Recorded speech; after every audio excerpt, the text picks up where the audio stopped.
अच्छा, हम लोग ने अभी क्या किया था, फ्री फॉलिंग का किया था। ठीक है, अब हम लोग क्या करेंगे, conservation of mechanical energy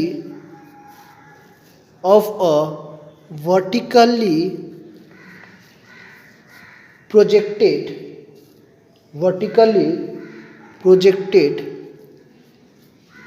upwards. ठीक है, क्या कर रहे हैं हम लोग, conservation of mechanical energy of a vertically projected upward body.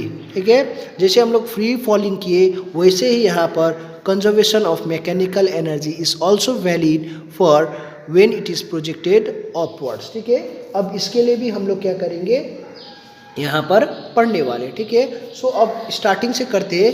Consider a body of mass m projected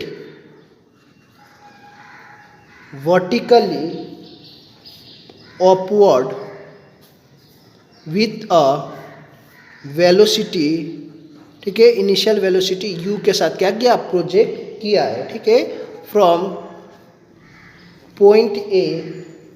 अभी फिगर बनाऊंगा तो फिगर से क्या हो जाएगा, क्लियर हो जाएगा। ठीक है, ये हम लोगों का क्या है, यहाँ पर छोटा सा बना दे रहा हूँ, ये हम लोग का पॉइंट ए है। ठीक है, अब इनिशियली प्रोजेक्ट किया विथ सम वेलोसिटी u, फिर ए से लेके हम लोग ने जैसे प्रोजेक्ट किया ये पहुँचा पॉइंट बी में। ठीक है, अब यहाँ पर जो वेलोसिटी एक्वायर किया वो हम लोग ने लिख दिया v1, और इसका जो डिस्टेंस है उसको कितना लिख दिया हम लोग ने, x लिख लिया। ठीक है, और फिर से प्रोजेक्ट किया तो यहाँ पर कितना कहाँ पर पहुँचा, ये पॉइंट C में। ठीक है, और वो वेलोसिटी हम लोग ने v लिखा, और थ्रू आउट जो मेरा हाइट है उसको मैंने क्या लिख दिया, h लिख दिया। अब देखो, consider a body of mass, ठीक है, m projected upward with the velocity u from the point A. अब यहाँ से मैंने फेंका। ठीक है, फेंका, दैट मीन्स वहाँ पर अब हम लोग क्या कैलकुलेट करेंगे, kinetic energy and potential energy. ठीक है, therefore at point A kinetic energy क्या हो जाएगा हम लोगों का, half into M U square. ये क्योंकि ये क्या है हम लोगों का, यू हम लोगों का इनिशियल वेलोसिटी है। ठीक है, and potential energy of the body at point ए कितना हो जाएगा, क्योंकि ये पॉइंट ए के लिए कर रहे हैं तो यहाँ पर कोई हाइट है नहीं है, that means M G into क्या हो जाएगा, 0, that is equal to 0। So point A में हम लोगों को क्या मिल रहा है, हम लोगों को काइनेटिक एनर्जी मिला है। सो यहाँ से हम लोग टोटल मैकेनिकल एनर्जी फाइंड करेंगे। Mechanical energy of the body at A. अब पॉइंट ए के लिए हम लोग क्या करेंगे, मैकेनिकल एनर्जी फाइंड करेंगे। क्या हो जाएगा, kinetic energy plus potential energy, that means half into M U square plus 0, that is कितना आ जाएगा, half into M U square. ठीक है, ये हम लोग का इक्वेशन नंबर 1। सिमिलरली अब हम लोगों का क्या होगा, ऊपर में जा रहा है। ठीक है, as the body rises above the ground, its velocity decreases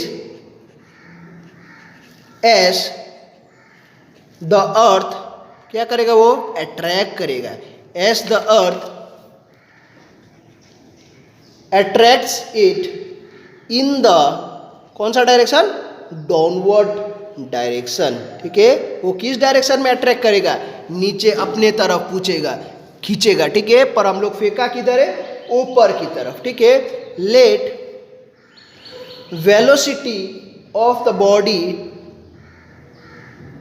velocity OF of the body be v1। ठीक है, अब हम लोगों का कहाँ पर पहुंचा है v1, एट पॉइंट कौन सा, पोजीशन बी में। ठीक है, पोजीशन बी में, एंड हम लोगों को पता है ए भी कितना है, x है। ठीक है, therefore potential energy of the body eight कौन सा पॉइंट में, बी पॉइंट में, कितना हो जाएगा, u equal to M G X. क्यों, क्योंकि यहाँ पर कितना हाइट में आया है, x हाइट में आया है, तो mg इंटू एक्स हो गया। अब देखो फिर उसके बाद the velocity attained by the body on reaching point B कितना हो जाएगा हम लोग का v1 square minus U square equal to 2ax। ठीक है, अब देखो ऊपर की तरफ जा रहा है तो अटेन कितना करेगा a equal to minus G. That means यहाँ से कितना हो जाएगा v1 square equal to U square V square minus U square equal to 2 into, ठीक है, माइनस यहाँ पर लिख लेना, माइनस कितना हो जाएगा g इंटू एक्स हो जाएगा। ठीक है, सो अब यहाँ से हम लोग क्या करेंगे, फाइनली जाके एक्सप्रेशन में लिखने वाले हैं।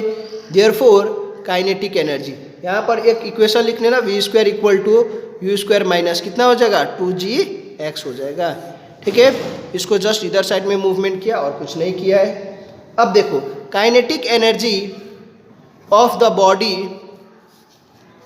एट पॉइंट, कौन सा पॉइंट पे, एट द पॉइंट बी कितना हो जाएगा half into M V one square, कितना हो जाएगा half into M V one square मतलब U square minus 2gx। So यहाँ से हम लोगों को कितना मिलेगा half into M U square minus mgx, क्योंकि 1/2 इंटू 2 कितना हो जाएगा कैंसल हो जाएगा mgx आ जाएगा। सो यहाँ से हम लोग को कितना मिल रहा है half into M U square minus mgx मिल रहा है kinetic energy at the point B. अब पोटेंशियल एनर्जी मिल गया, काइनेटिक एनर्जी भी मिल गया।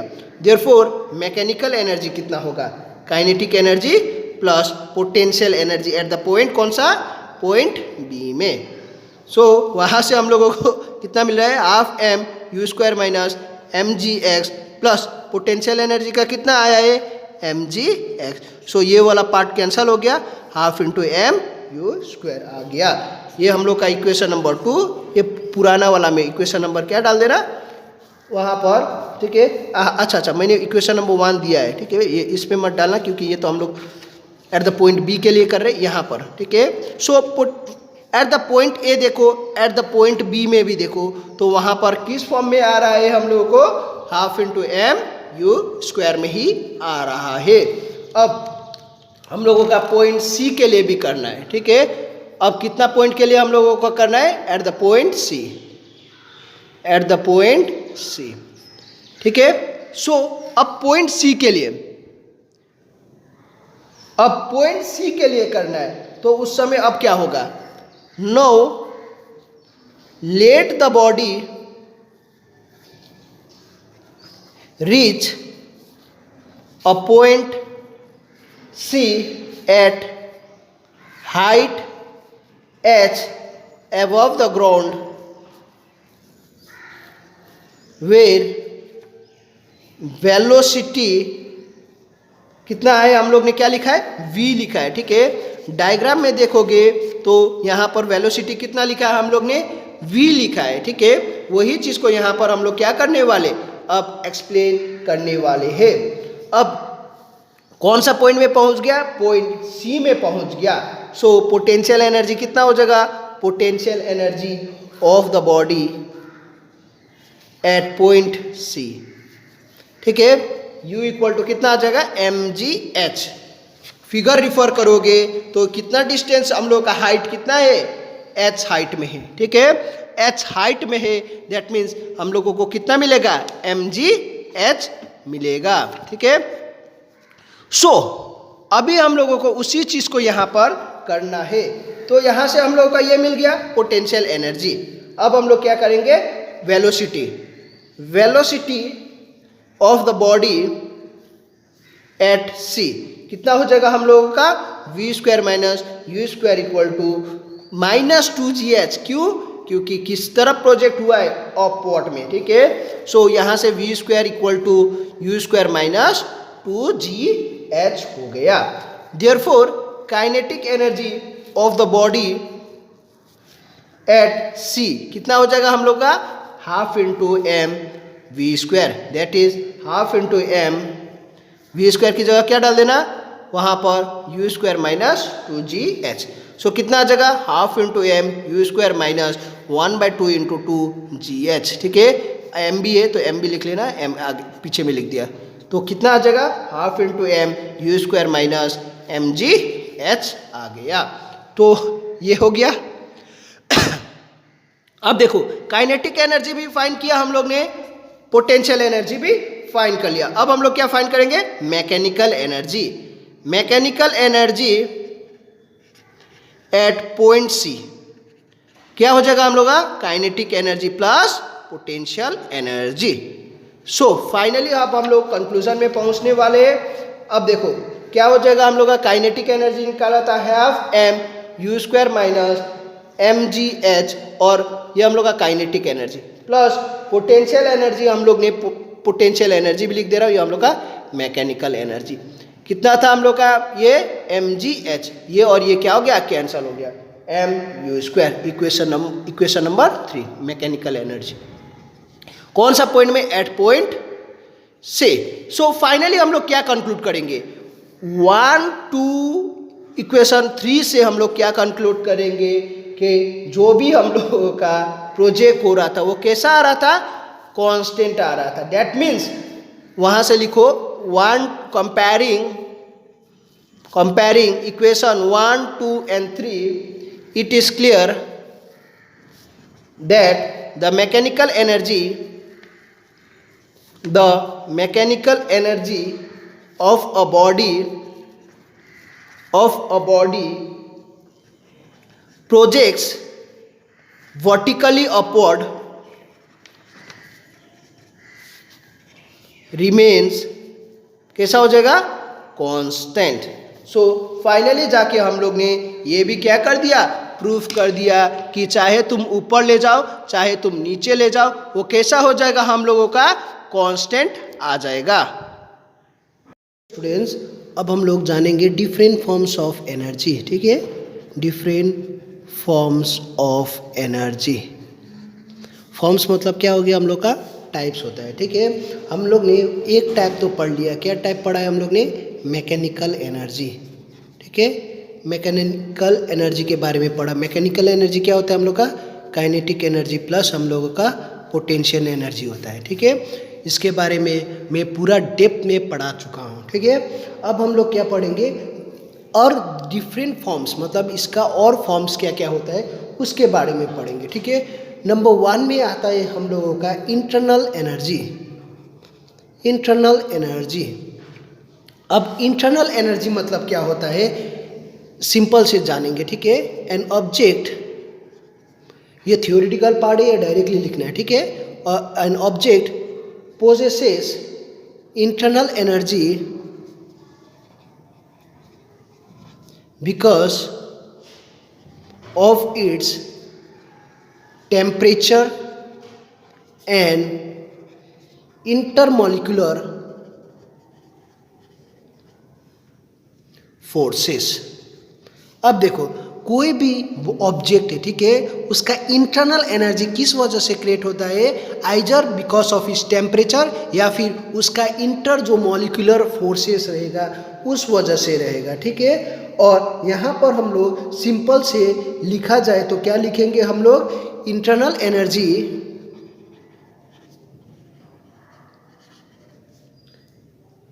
Of an object is the sum of kinetic energy and potential energy of the molecules, किसका, जो ऑब्जेक्ट है, ठीक है, constituting the object. That means जो भी हम लोगों का इंटरनल एनर्जी रहेगा वो किसका सम रहेगा, kinetic energy and potential energy का, ठीक है, किसका, मॉलिक्यूल्स का रहेगा और वो ऑब्जेक्ट का रहेगा। इसको क्या बोलेंगे हम लोग, इंटरनल एनर्जी बोलेंगे, ठीक है। अब एक चीज, ये चीज मेंशन कर दे रहा हूं ताकि तुम लोगों को और इजी रहे, ठीक है। As the temperature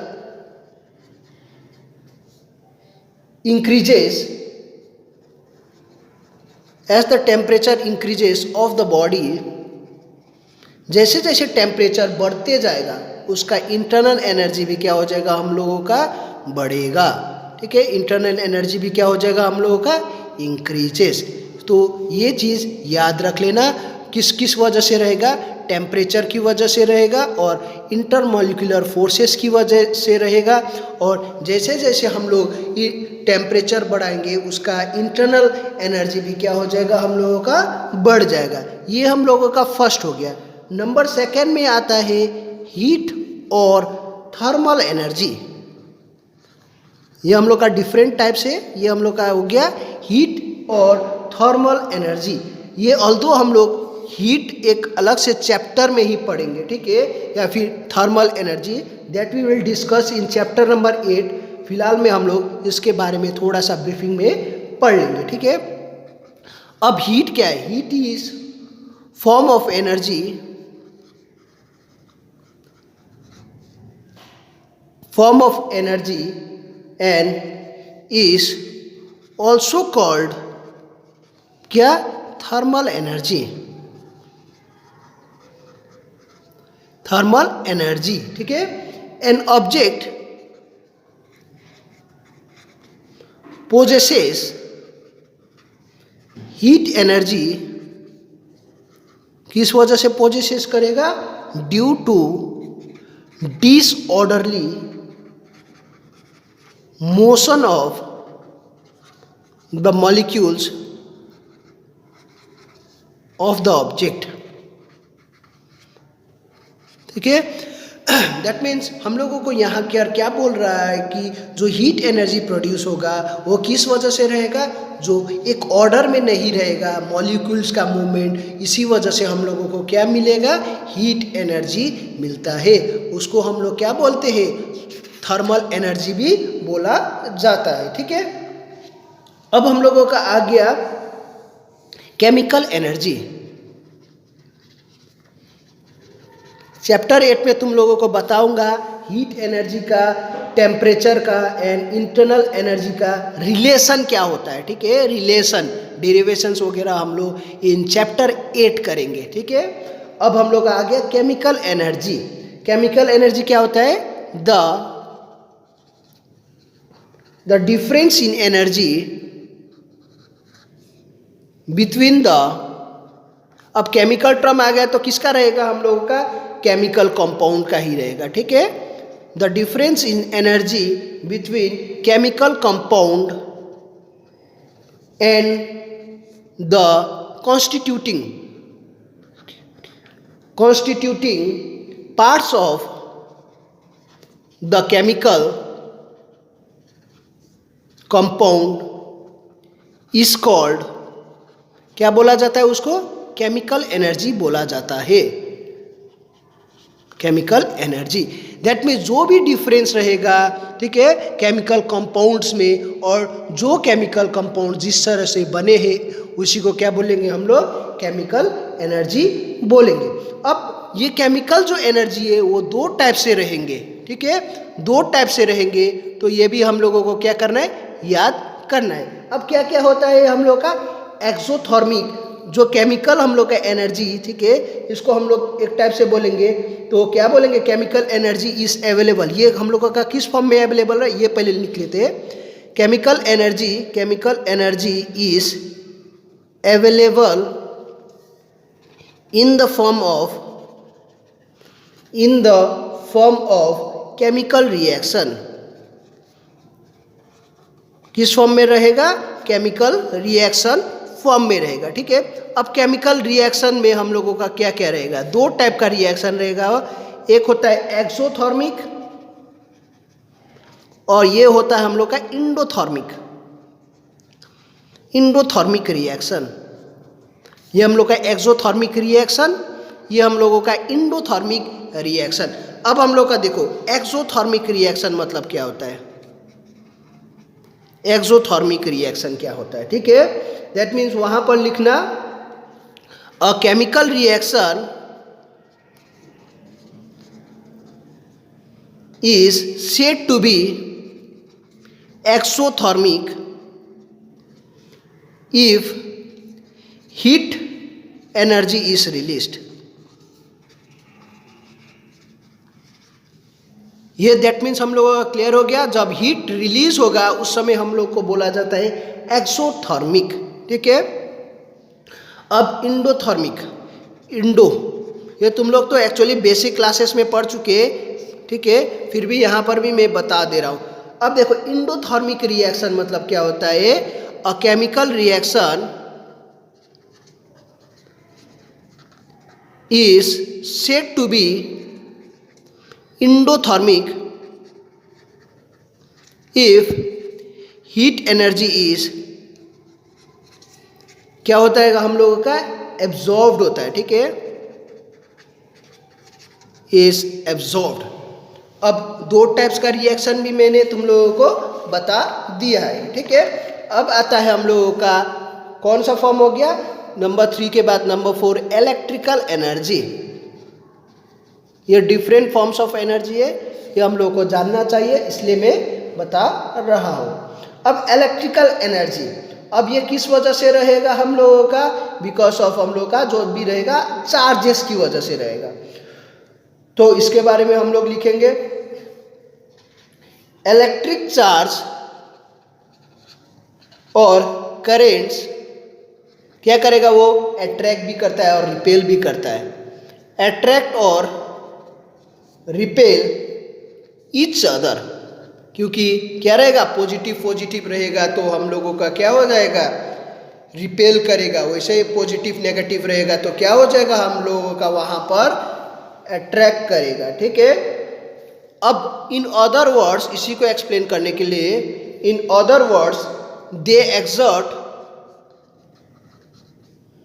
force on each other, ठीक है, दोनों के बीच में क्या रहेगा, हम लोगों का फोर्स रहेगा, ठीक है। So the work done, force का बात आ गया तो हम लोग वर्क डन ऑब्वियसली पढ़ेंगे। The work done to move the electric charges from one point to another point in the electric field, in the electric field। और ये जो हम लोग का वर्क डन हो रहा है, that seems to be as electrical energy. This work done appears as the electrical energy. तो ये भी हम लोगों का क्या हो गया, एक फॉर्म्स ऑफ एनर्जी रह गया, जिसको हम लोग क्या करेंगे, जो चार्ज को मूवमेंट करेंगे from one point to the other in किस पे, इलेक्ट्रिक फील्ड में, उसको क्या बोला जाता है, इलेक्ट्रिकल एनर्जी बोला जाता है, ठीक है। ये हम लोग इसके बारे में जो इलेक्ट्रिक फील्ड, ठीक है, मैग्नेटिक फील्ड, ये सब हम लोग क्लास 12 में जाके पढ़ेंगे। अब हम लोगों का नंबर 5 में आता है न्यूक्लियर एनर्जी। न्यूक्लियर एनर्जी, अब न्यूक्लियर एनर्जी क्या होता है ये हम लोग जानेंगे, ठीक है। In the nucleus of an atom there are two types of particle. वो तो हम लोगों को पता ही है, न्यूक्लियस में कितना टाइप्स का पार्टिकल रहेगा, 2 टाइप्स का। क्या क्या रहेगा हम लोगों का, न्यूट्रॉन्स, और क्या रहेगा हम लोगों का, वहां पर लिखोगे प्रोटॉन्स, न्यूट्रॉन्स और प्रोटॉन्स। अब the energy required to hold these particles in the nucleus, उसको क्या बोलेंगे हम लोग, is called nuclear energy। Nuclear energy. अब ये हम लोगों का जो न्यूक्लियर एनर्जी है उसका भी टाइप्स रहता है, ठीक है। अब उसके बारे में भी हम लोग क्या करेंगे, पढ़ेंगे। अब न्यूक्लियर एनर्जी का भी टाइप्स रहेगा, वो क्या क्या होता है हम लोग ने, nuclear fusion and nuclear fission. Nuclear fusion and number 2 is nuclear fission. ठीक है, FUSION लिख सकता है, FISSION। ठीक है, सो यहाँ से हम लोगों को 2 टाइप्स मिल रहा है न्यूक्लियर एनर्जी का। अब न्यूक्लियर फिशन क्या होता है? न्यूक्लियर लिख लेते हैं, फ्यूजन। ठीक है, फर्स्ट हम लोग ने जो लिखा है वही लिख लेते हैं, FUSION फ्यूजन। अब ये क्या होता है? It is a process in which light nuclei, that means क्या हो गया? लाइट न्यूक्लिया हम लोगों का क्या करेगा? कंबाइन करेगा। ठीक है, लाइट न्यूक्लियाई कंबाइन, या फिर उसमें दूसरा टर्म भी लिख सकता है फ्यूज बोल के। ठीक है, together to form a heavy nucleus. Heavy nucleus that means 2 lighter nuclei को हम लोग फ्यूज करके एक ह्यूज न्यूक्लियाई बनाएंगे, उसको क्या बोलेंगे हम लोग? Nuclear fusion. ठीक है, अब न्यूक्लियर फिशन क्या होता है? इसके रिलेटेड तो बहुत रिएक्शन भी है, तो यहाँ पर अभी बस हम लोग क्या कर रहे हैं? बेसिक डेफिनेशन जान रहे हैं। ठीक है, अब यहाँ पर आ गया न्यूक्लियर फिशन। फिशन मतलब क्या होता है? इट इज अ प्रोसेस, वहाँ पर हैवियर को हम लोग क्या करेंगे? ब्रेक करेंगे छोटा छोटा एलिमेंट में। It is a process in which a less stable nucleus, या फिर तुम लोग लिख सकते हैं हैवी। ठीक है, हैवी न्यूक्लियस लाइक 92 यूरेनियम 235, इसको क्या करेंगे हम लोग? ब्रेक कर देंगे। Breaks up into 2 stable nuclei along with the release of nuclear energy. So यहाँ से हम लोगों को पॉइंट क्लियर हो गया है। दैट मीन्स क्या होता है? न्यूक्लियर फ्यूजन मतलब क्या करेगा? जो लाइट एलिमेंट को कंबाइन करके एक हैवी एलिमेंट बनाएगा। वैसे फिशन मतलब क्या होता है? हम लोगों का हैवी एलिमेंट को ब्रेक करके छोटा छोटा क्या बनाएगा? वहाँ पर न्यूक्लियाई बनाएगा।